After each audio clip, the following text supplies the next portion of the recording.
माननीय अध्यक्ष महोदय, पिछले कुछ महीनों से हमारे प्रदेश में जीवन उपयोगी वस्तुओं का लगातार अभाव हो रहा है और कमर तोड़ महंगाई हर क्षेत्र में बढ़ती जा रही है।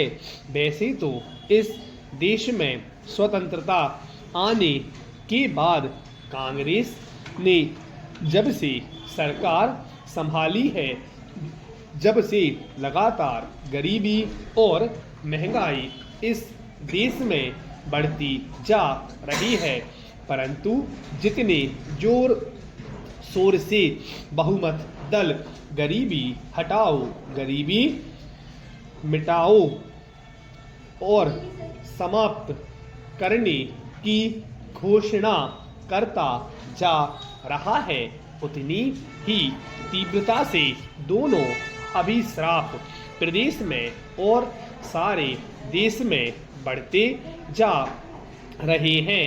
आप मोटे तौर पर देखेंगे कि जितनी महंगाई पहले चुनाव से लेकर 1967 तक बढ़ी, उतनी 1967 से 1972 के बीच 5 वर्ष के कार्यकाल में बढ़ गई है और जितनी इस बीच बढ़ी उतनी महंगाई प्रधानमंत्री श्रीमती इंदिरा गांधी के गरीबी हटाने के नारा देने के बाद एक साल में बढ़ गई है। अगर मध्य प्रदेश के संदर्भ में देखा जाए तो माननीय जी ने दिल्ली से इस प्रदेश की धरती पर पदार्पण किया और उन्होंने कहा कि मुझे दिल्ली हाई कमान ने यहाँ इसलिए भेजा है कि मैं इस प्रदेश की महंगाई को कम करूँगा और बेरोजगारी हटाऊंगा। उस समय से आज तक जितनी महंगाई बढ़ी है, उतनी महंगाई पिछले 8 वर्षों में भी नहीं बढ़ी और इसलिए आज इस प्रदेश में रहने वाला हर एक नागरिक इस बात को समझने के लिए उत्सुक है कि इतनी तेजी से महंगाई बढ़ने का कारण क्या हो सकता है। इस पर भी हमको विचार करना चाहिए।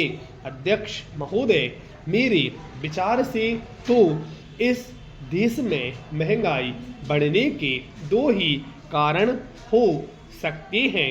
एक कारण है प्रदेश और केंद्र की गलत नीति, जिसके कारण प्रदेश की अर्थ नीति को गलत दिशा में मोड़ा गया है।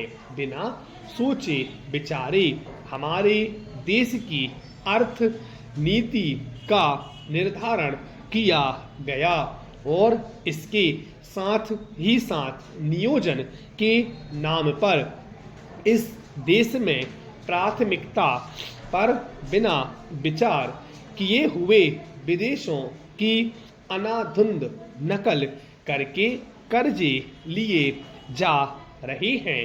शायद संसार का कोई ऐसा देश नहीं बचा जिसके सामने हमने भीख का कटोरा नहीं रखा हो।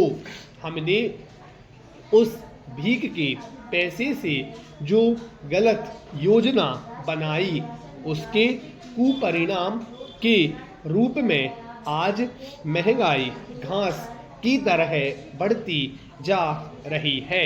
सभापति महोदय, हमने परिवार नियोजन की तरफ ध्यान नहीं दिया, नीतियाँ बनाते गए। अब जनसंख्या के अनुपात में संसाधन जुटाना आवश्यक हो गया है। स्टॉप।